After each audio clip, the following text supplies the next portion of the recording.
राम राम, राधे राधे, जय हिंद, जय भारत। मैं आप सभी का स्वागत करती हूं अपने YouTube channel study with Mona miss.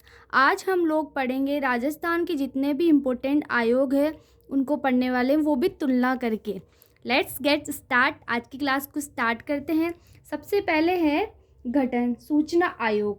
RTI act के तहत 2005 के तहत 18 अप्रैल 2006 को राजस्थान सूचना आयोग का गठन किया गया। राज्य मानवाधिकार आयोग मानवाधिकार एक्ट 1993 के तहत अध्याय 5 द्वारा 18 जनवरी 1999 को राज्य मानवाधिकार आयोग का गठन किया गया। राज्य निर्वाचन आयोग का गठन 73वें व 74वें संविधान संशोधन एक्ट द्वारा 17 जून 1994 को किया गया। राज्य लोक सेवा आयोग का गठन आर्टिकल 315 के तहत 20 अगस्त 1949 को किया गया। लोकायुक्त राजस्थान लोकायुक्त व उपलोकायुक्त एक्ट 1973 के द्वारा 3 फरवरी 1973 को लोकायुक्त का गठन किया। इसका संरचना व संगठन देखते कैसे हैं। राज्य सूचना आयोग है, उसके अंदर है 1+10, मतलब एक अध्यक्ष होता है, वो 10 मेंबर होता है, टोटल मिलाकर 11 होते हैं। राज्य मानवाधिकार आयोग में जो पहले थे इसकी संरचना या संगठन था वो 1+4 था, मतलब पहले एक अध्यक्ष था और 4 मेंबर थे। फिर 2006 के एक्ट से एक अध्यक्ष व 2 मेंबर हो गए। फिर 2019 के एक्ट से एक सदस्य व 3 मेंबर, टोटल 4 मेंबर हो जाते हैं। 2019 के एक्ट से पूछ ले किसको शामिल किया गया था, एक महिला होनी चाहिए राज्य मानवाधिकार आयोग में। राज्य निर्वाचन आयोग एक सदस्यीय निकाय है, इसकी सहायता के लिए एक सदस्य सचिव होता है। राज्य लोक सेवा आयोग में पहले था 1+2 मेंबर, वर्तमान में है 1+7 मेंबर, टोटल 8। नियुक्ति राज्यपाल समिति की सिफारिश पर करता है। 3 सदस्यीय समिति होती है, उसकी सिफारिश पर राज्य सूचना आयोग के सदस्य जो मेंबर होते हैं उनको नियुक्त करते हैं, अध्यक्ष को। हेड होता है इस समिति का सीएम। इसके मेंबर होते हैं सीएम द्वारा एक मनोनीत सदस्य होता है, विधानसभा का विपक्ष का नेता होता है। राज्य मानवाधिकार आयोग में 6 सदस्य समिति द्वारा राज्यपाल की सिफारिश पर किया जाता है नियुक्ति।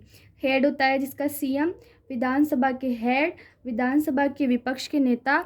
जहाँ विधान परिषद होती है वहाँ पे विधान परिषद का सभापति होता है, विधान परिषद के विपक्ष का नेता होता है, राज्य का गृह मंत्री होता है।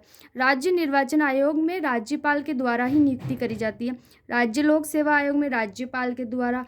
लोकायुक्त में राज्यपाल द्वारा हाईकोर्ट के चीफ जस्टिस और विधानसभा के प्रतिपक्ष के नेता से परामर्श लिया जाता है। हाल ही के अंदर जो सीईटी का एग्ज़ाम हुआ था 12th लेवल वाला, उसके अंदर ये क्वेश्चन पूछा गया था। नेक्स्ट है कार्यकाल। इसके अंदर लोग सबसे ज़्यादा कंफ्यूज होते हैं कि किसका कार्यकाल कब था, तो आज बिल्कुल क्लियर हो जाएगा यहाँ से। राज्य सूचना आयोग में का कार्यकाल होता है 3 वर्ष या 65 वर्ष, जो भी पहले हो। राज्य मानवाधिकार आयोग में पहले प्रावधान था 5 वर्ष और 70 वर्ष। 2019 के एक्ट से 3 वर्ष और 70 वर्ष कर दिया गया। राज्य निर्वाचन आयोग में 5 वर्ष और 65 वर्ष, जो भी पहले हो। राज्य लोक सेवा आयोग में 6 वर्ष व 62 वर्ष। ये प्रावधान किया गया 41वें संविधान संशोधन 1976 द्वारा। 60 वर्ष से बढ़ाकर 62 वर्ष कर दी गई। लोकायुक्त 5 वर्ष या 65 वर्ष, जो भी पहले हो। वेतन भत्तों का निर्धारण कौन करेगा इनका, राज्य सूचना आयोग। इसका बहुत इम्पोर्टेंट है क्योंकि सबका राज्य सरकार करती है, लेकिन इसका केंद्र सरकार के द्वारा किया जाता है। राज्य मानवाधिकार आयोग में राज्य सरकार द्वारा किया जाता है। राज्य निर्वाचन आयोग का हाईकोर्ट के न्यायाधीश के समान होता है, 2.25 लाख, बिल्कुल भी कम नहीं है, बहुत है। राज्य के लोक सेवा आयोग में राज्य सरकार तय करती है और लोकायुक्त का तो पूछो ही मत, हाईकोर्ट के मुख्य न्यायाधीश के समान 2.50 लाख। नेक्स्ट है राज्य सूचना आयोग की योग्यता। इसके अंदर विधि, विज्ञान, तकनीक, समाज सेवा, प्रबंधन, पत्रकारिता, संचार, प्रशासन का विशिष्ट अनुभव हो, उन लोगों को लिया जाएगा। किसको छोड़ा, किसी को नहीं, बस अपन बेरोजगारों लोगों को छोड़ दिया पढ़ने के लिए। राज्य मानवाधिकार आयोग में 1+3 सदस्य होते हैं। उसकी योग्यता होती है कि जो हेड होगा उसका राज्य मानवाधिकार आयोग का, वो हाई कोर्ट का चीफ जस्टिस होगा, सेवानिवृत्त न्यायाधीश भी हो सकता है। सेवानिवृत्त न्यायाधीश का प्रावधान 2019 के अधिनियम से किया गया है।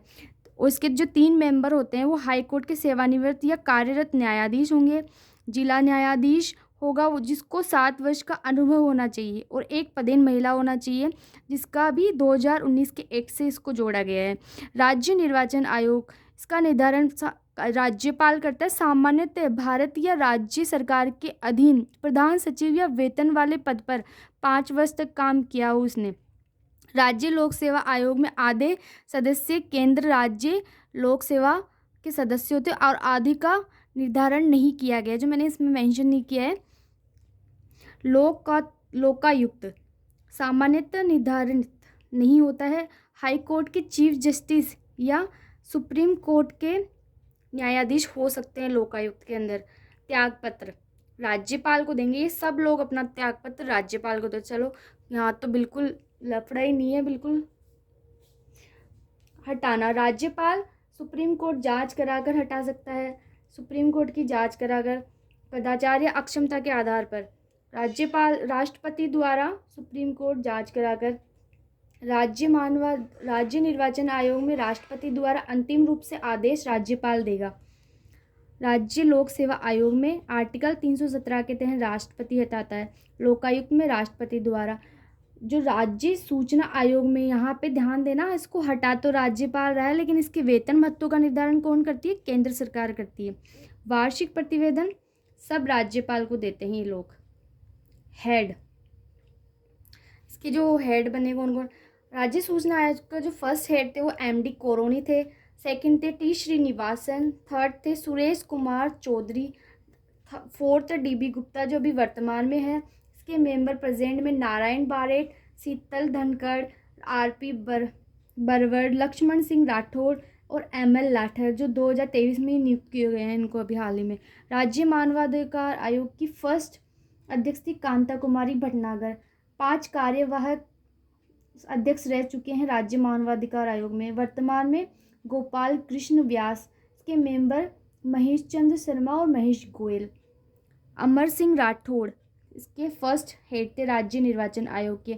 NR भसीन सेकंड थे। इंद्रजीत खन्ना, अशोक कुमार पांडे फोर्थ नंबर के, राम लुबाया फिफ्थ नंबर के, सिक्स नंबर के प्रेम सिंह मेहरा और मधुकर गुप्त अभी वर्तमान में ही है। राज्य लोक सेवा आयोग में फर्स्ट हेड थे SK घोष। सर्वाधिक RPSC के हेड जो रहे हैं वो देवी शंकर तिवारी रहे हैं। न्यूनतम अवधि PS यादव की के मात्र 37 दिन रहे हैं। ये वर्तमान हेड संजय छोत्री है।